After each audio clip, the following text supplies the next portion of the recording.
Hello' friends, আপোনালোকে চিনি পাইছেনে? সেইটো কি বস্তু? হয়তো কিছুমানে চিনি পাইছে বোলা ন, কিছুমানে চিনি পোৱা নাই। আজি আপোনালোকক মই নতুন এটি ৰেচিপি দেখুৱাম বুলি ভাবিছোঁ। আৰু প্ৰথমে এইটো আপোনালোকক অলপমান মই হেডিংটো দেখাই লৈছোঁ। এয়া দেখিলেই নহয়। নমস্কাৰ বন্ধু বান্ধৱীসকল, কি খবৰ? আশা কৰিছোঁ সকলোৱে ভালে আছে আৰু আপোনালোকৰ আশীৰ্বাদে ময়ো ভালে আছোঁ। চ' গাইজ, আজি আপোনালোকক নতুন এটি ৰেচিপিলৈ স্বাগতম জনাইছোঁ। প্ৰথমে মোৰ পেজটো সকলোৱে ফ'ল' কৰি দিব আৰু লগতে মোৰ ইউটিউব চেনেলটো অঞ্জু পেগু নৰ বুলি আছে, সকলোৱে ছাবস্ক্ৰাইব কৰি দিব। আৰু আজি আপোনালোকক নতুন এটি ৰেচিপিটো কেনেকৈ দেখুৱাম, কেনেকৈ বনাব লাগে বা কেনেকৈ মানে মই আজি কি নতুন ষ্টাইলত বনাম আপোনালোকক দেখাম বুলি ভাবিছোঁ। এই ষ্টাইলটো মানে আমাৰ ইয়াত অসমত কিছুমান মানুহে, বেছিভাগ মানুহে নেখায় মানে চাইনিজ ষ্টাইলত আজি আপোনালোকক মই ৰেচিপিটো দেখাম। চাইনিজ মানুহে মানে কেনেধৰণৰ মানে মাংস বা কিছুমান বস্তু খায়, আজি আপোনালোকক মই অলপমান মানে দেখাম বুলি ভাবিছোঁ। এয়া হ'ল গাহৰি মাংস। গাহৰি মাংসৰ লগত নিমখ, হালধি, জলকীয়া, জালুক আৰু মছলা পাতি চব সানি লৈছোঁ মই। আৰু ভালকৈ সানি ল'ব লাগিব আৰু মিক্স হ'ব লাগিব মছলা, নিমখ, হালধিবিলাক। আৰু লগতে ভালকৈ 3, 4 বা 5 বাৰ এনেকৈ ভালকৈ মানে মিক্স নোহোৱালৈকে সানিয়ে থাকিব লাগিব আপুনি। তাৰপিছত ৰঙালাওটো মই বাকলি চাকলি গুচালোঁ। এয়া ৰঙালাওটোৰ ভিতৰত মই কি ভৰাইছোঁ আপোনালোকে দেখিছে নহয়। এই ৰঙালাওটোত মই এতিয়া গাহৰি মাংস মছলা সানাবিলাক এতিয়া মই ইয়াতে সানি কিনি ভৰাই লৈছোঁ। চ' গাইজ, এয়া আপোনালোকে দেখিছে নহয়, মই ৰঙালাওটোত ভৰালোঁ। ৰঙালাওটোত ভৰাই এতিয়া মই এয়া জাপি দিলোঁ। তাৰপিছত আপোনালোকে ভালকৈ মানে বাকলিবিলাকো গুচাব, কিন্তু এইটো তাৰিটো মানে নুগুচাব। তাৰিটো গুচালে কি হয় মানে ৰঙালাওটো মানে ফাটি যায়। আৰু লগতে মই এই পাতটো পাৰিছোঁ, আৰু এই পাতটো কটা গুৰি গুৰি সকলোৱে সুধি আছে। সেইটো আমাৰ ইয়াত তৰাপাত বুলি কয়।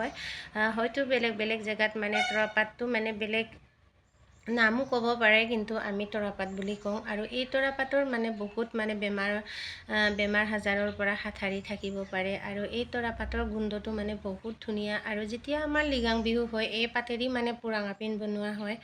আৰু এই পাতেদিয়ে মানে আমাৰ চাইমদ চকা হয় বা যিকোনো মানে টোপোলা বা যিকোনো মানে কিবা কিবি যেতিয়া আমাৰ সকাম পাতে তেতিয়াও আমি সেইটো বস্তু ইউজ কৰোঁ। আৰু এইটো আমাৰ মিচিং মানুহৰ মানে বহুত মানে প্ৰয়োজনীয় বস্তু।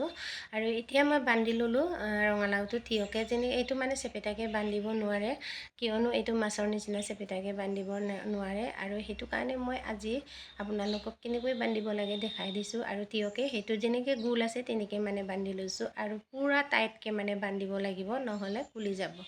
এতিয়া মই ক'ত দিব লাগিব আপোনালোকক দেখাম মই। এতিয়া মই কেৰাহী গৰম কৰি থৈছোঁ। কেৰাহী গৰম কৰি থোৱাৰ পিছত এতিয়া মই সেইটো লগাম। চ' গাইজ, এতিয়া মই এয়া চাহ গোল গোল ধুনীয়াকৈ বান্ধি ল'লোঁ। আৰু তৰাপাতটো দেখিছেই নহয় ওপৰত মই কেনেকৈ বান্ধি ল'লোঁ। এয়া মই কেৰাহীত লগালোঁ চাওক। কেৰাহীত লগাৰ লগে লগে এতিয়া মই ঢাকন দিম। ঢাকন দি মানে 1 ঘণ্টা বা আধা ঘণ্টা আপোনালোকে পূৰা উতলাই ল'ব। তাৰপিছত উতলাই কিনি পানীটো একেবাৰে তাৰপিছত পেলাই ল'ব। পানীটো পেলাই মানে কেৰাহীত আপোনালোকে পূৰা শুকান কৰি ল'ব লাগিব। পানীকেইটা আৰু ভালকৈ শুকাব লাগিব আৰু লুতীয়া বগা কৰিব লাগিব। তাৰপিছত এয়া চাহ ইমান ধুনীয়াকৈ মানে সিজিলে। তাৰপিছত পানী অলপমান আছে, এইটো আপোনালোকে ডাইৰেক্ট জুইটো মানে দিব পাৰিব, বাকলি নুগুচাকৈ। ভিতৰতে মাংস ভৰাই কিনি আপোনালোকে ৰঙালাওটোৰ ভিতৰত চাউল দিব পাৰিব, মাংস দিব পাৰিব, শাক পাচলি দিব পাৰিব। আপোনালোকে চাওমিন ষ্টাইলতো খাব পাৰিব মছলা পাতি দি। কিন্তু মই আজি গাহৰি মাংস দিছোঁ যে, সেইটো কাৰণে মই ডাইৰেক্ট মানে অকণমান পানী দি মানে গৰম কৰি লৈছোঁ। তাৰপিছত এয়া চাওকচোন, আপোনালোকে শুকালে নহয়, এতিয়া পানীখিনি শুকাই মেলি হৈ গ'ল। এয়া আপোনালোকক মই এতিয়া ওলাই ল'লোঁ, কাঁহীত মই এতিয়া ওলাই ল'লোঁ। এতিয়া মই আপোনালোকক দেখাম। চাওক এতিয়া কেনেকুৱা হৈছে, আপোনালোকৰ চাওকচোন। আৰু আপোনালোকে কেতিয়াবা এনেকৈ সহজ পদ্ধতিৰে আপোনালোকে ৰেচিপি বা কিবা এটা যদি কেতিয়াবা খাবলৈ মন যায়, এনেকৈ কিমান ধুনীয়া হৈছে, ইমান মানে ধুনীয়া লাগিছে, মানে গোন্ধটো বহুত ভাল লাগিছে। আৰু মই এতিয়া কাঁহীত উলিয়াই ল'লোঁ।